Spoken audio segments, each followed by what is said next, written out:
Bwana Yesu wasifiwe. Wapendwa wasikilizaji, tunashukuru Mungu tena kutupatia neema ya kuwa pamoja.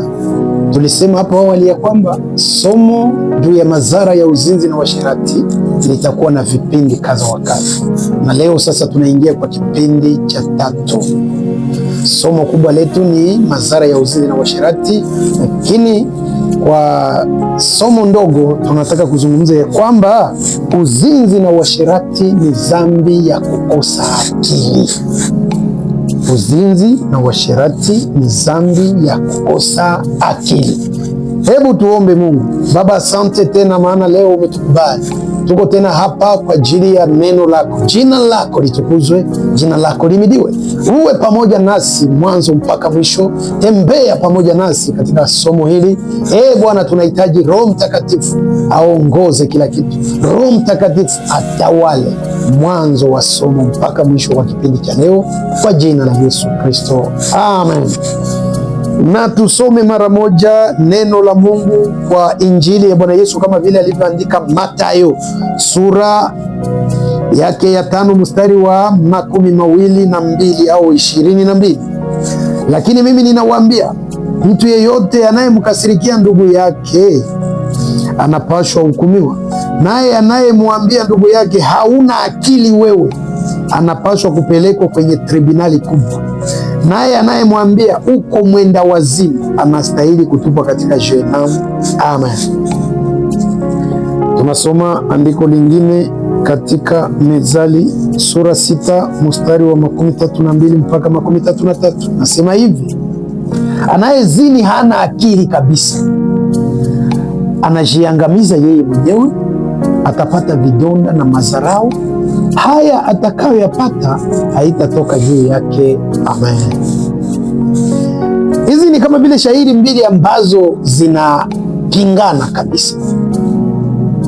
Shairi la kwanza limetuambia mtu akimwambia mwenzake kwamba hana akili anastahili kupelekwa kwenye tribunali kubwa. Mtu akimwambia mwenzake ya kwamba hana akili anastahili kupelekwa kwenye tribunali kubwa. Ndivyo tafsiri yangu inasema. Ina maana ya kwamba kitu ambacho Mungu amekiweka ndani ya mwanadamu kinachomtofautisha na viumbe vingine vyote ni akili. Ndio maana hapana kumwambia mwenzako ya kwamba hana akili. Wamama ndio wanazoea jambo hili mara kwa mara, wanazoea kuambia watoto ya kwamba hawana akili, sijui ni wenda wazimu.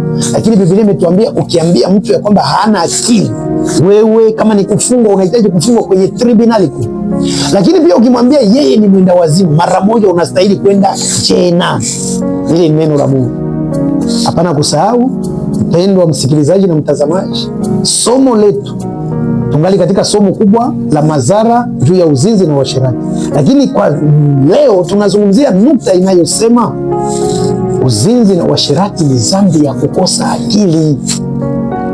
Ndio maana tumeanza kuonesha ya kwamba Biblia imeruhusu mtu kuambia mwenzio kwamba hauna akili. Hapana. Ukiambia mwenzako hauna akili, ina maana ya kwamba utakuwa umestahili kabisa adhabu ya Mungu, sababu akili ndio kitu kinachotenganisha mwanadamu na viumbe vingine vyote. Lakini sasa juu ya tendo ya ndoa isiyokuwa halali, uzinzi au uasherati, Biblia yenyewe sasa inaita ule mtu anayefanya lile jambo ya kwamba hana akili kabisa. Ndio maana maandiko yametuambia mahali ambapo tumesoma wa Mezali 6:32-33 ya kwamba anayezini hana akili kabisa. Nahitaji ufuate hili neno tamko kwa tamko. Kama wakiambia mtu kwamba hana akili ni tofauti na hana akili kabisa. Hana akili ni kama vile jambo la kawaida. Hana akili kabisa ni kusisitiza ya kwamba kweli kweli hana akili. Bwana wetu atusaidie sana. Mpendwa msikilizaji, unataka namna gani kujichagulia maisha ya kukosa akili? Sasa wasiokuwa na akili hawatafika mbinguni. Unataka namna gani kujichagulia maisha ya kuitwa mtu asiyekuwa na akili? Haijalishi elimu unayo, sijui umesoma mpaka kiwango gani, unapoishi maisha ya uzinifu na uasherati hauna akili kabisa. Si mimi ninayesema, ni neno la Mungu. Hata kama unakuwa na huduma, sijui mzee wa kanisa, sijui mchungaji wa kanisa, sijui mwimbaji mwenye jina kubwa, sijui huduma yako ni gani, wewe wajua. Ikiwa huduma yako inachangamana na uzinzi au uasherati, Biblia inasema hauna akili kabisa. Ni kwamba chombo cha kupima akili ya watu kibiblia sio elimu, sio kazi unayoifanya. Kipimo cha kupima huyu ana akili au hapana ni namna unavyojizuiza na tendo la ndoa haramu, namna unavyojizuia na tendo la ndoa lisilokuwa sawa. Pale ndio utaonesha akili yako sawa mbele za Mungu, sababu Biblia imetuambia anayezini hana akili kabisa. Na Biblia imejifasiria juu ya nini? Kwa sababu anajiangamiza yeye mwenyewe. Somo zitakazofuata utaangalia namna gani madhara makubwa inayotokea wakati mtu ameingia katika dhambi hii. Bwana wetu atusaidie sana. Ninakualika tu kuendelea kufuata somo mpaka mwisho wa vipindi vyake vyote, sababu utaangalia namna gani madhara ni makubwa sana. Biblia inasema anajiangamiza yeye mwenyewe, atapata vidonda na madharau.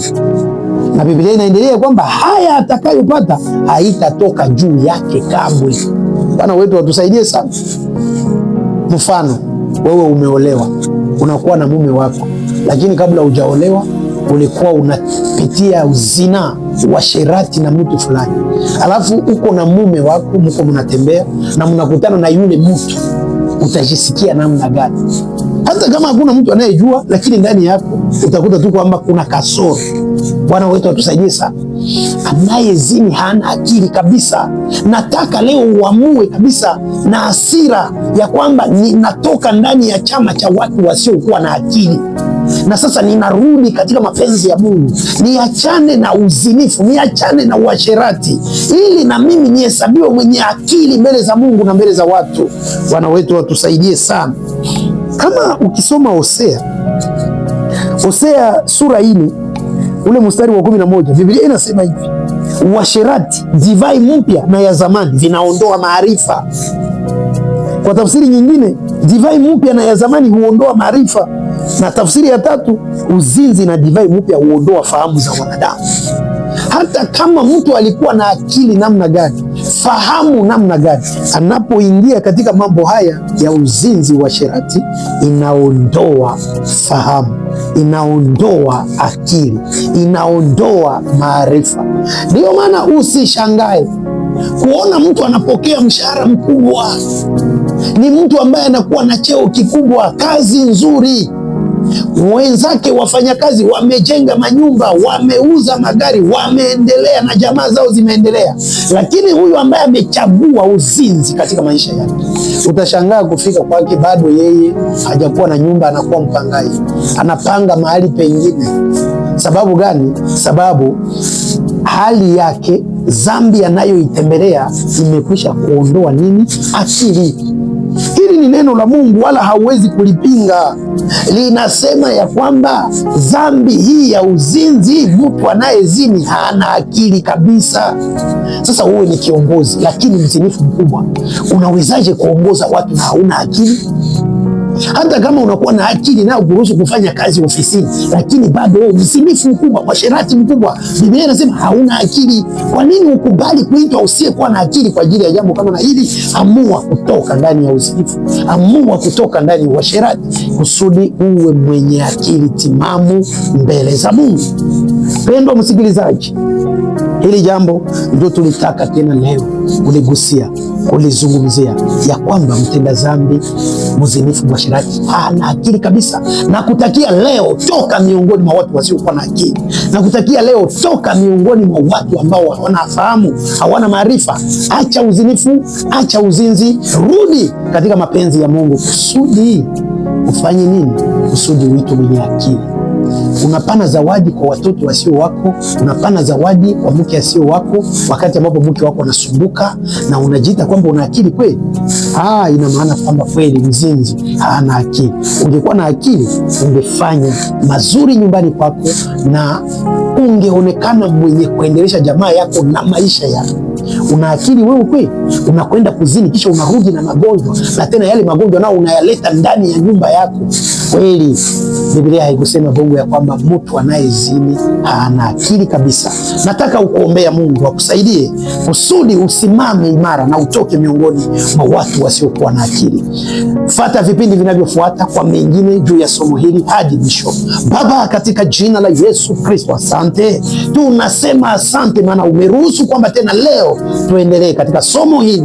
Neno lako linataka kutuonyesha ya kwamba uzinzi na uasherati ni dhambi ya kukosa akili.